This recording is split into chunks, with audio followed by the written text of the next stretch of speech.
বৃহদাকার কোমড়াগুলোকে কেটে জীবন্ত বাইং মাছের অ্যাকুরিয়ামের মধ্যে কোমড়াগুলোকে ছেড়ে দেওয়া হলো। আমি প্রথমে ভেবেছিলাম হয়তো এই কোমড়া আর জীবন্ত বাইং মাছ সিদ্ধ করে খেয়ে ফেলবে কোরিয়ানরা, কিন্তু পরবর্তীতে বুঝতে পারলাম যে না, এই বাইং মাছগুলো কোমড়াগুলোকে খেয়ে ফেলছে। প্রিয় দর্শক, আজ আমি আপনাদেরকে এমন এক বিচিত্র কোরিয়ান রেস্টুরেন্টের কাছে নিয়ে এসেছি।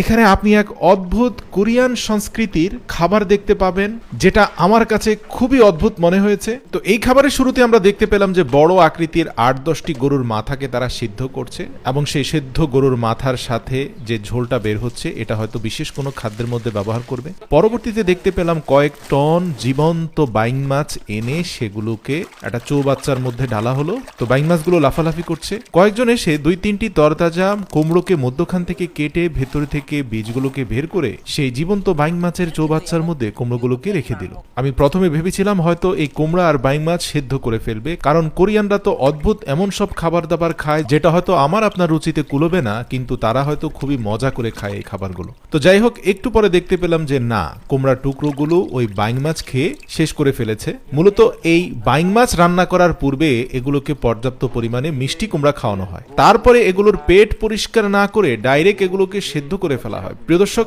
শুনতে কিছুটা অদ্ভুত মনে হলেও সংস্কৃতি ভেদে মানুষের খাদ্যের যে কত বৈচিত্র্য রয়েছে তা পৃথিবীতে ঘুরলে আপনি বুঝতে পারবেন। প্রিয় দর্শক, এর পরের ধাপে আমরা দেখতে পাই পর্যাপ্ত পরিমাণে লবণ ছিটানো হয় বাইং মাছের উপরে। জীবন্ত বাইং মাছগুলো লবণের স্পর্শ পেয়ে প্রাণপণ লাফঝাপ দেওয়া শুরু করে দেয়। কিছুক্ষণের মধ্যে সেই বাইং মাছগুলো যখন স্থির হয়ে যায়, সেগুলোকে পরিষ্কার করে ধুয়ে সরাসরি সেদ্ধ করার জন্য নিয়ে যায়। এখানে যে বিষয়টা আমার কাছে বেশি আপত্তিজনক মনে হয়েছে সেটা হচ্ছে বাইং মাছগুলোর পেট পরিষ্কার করা হয়নি, কিন্তু তারা দাবি করছে যে পর্যাপ্ত পরিমাণে মিষ্টি কুমড়া খাওয়ানোর মাধ্যমে তাদের পেটে এখন আর কোনো ময়লা নেই। তারা যেভাবে এগুলোকে হাত দিয়ে পরিষ্কার করেছে তাতে বাইং মাছের পেটের ময়লা পরিষ্কার হয়ে গেছে। আপনি দেখবেন যে সেদ্ধ বাইং মাছকে স্যুপ সহ একটা ব্লেন্ডার মেশিনের মধ্যে ঢুকিয়ে খুব ভালো করে মিহি করে ফেলা হয়। তারপরে সেই স্যুপের জুসটাকে ছাঁকনি দিয়ে ছেঁকে বের করে তার সাথে ভেজিটেবল, তাদের বিভিন্ন ধরনের ঐতিহ্যবাহী মশলা, নুডলস, এসব কিছু দিয়ে সেদ্ধ করা হয়। তবে সেদ্ধ হয়ে যাওয়ার পরে এর উপরে কিছু হেলদি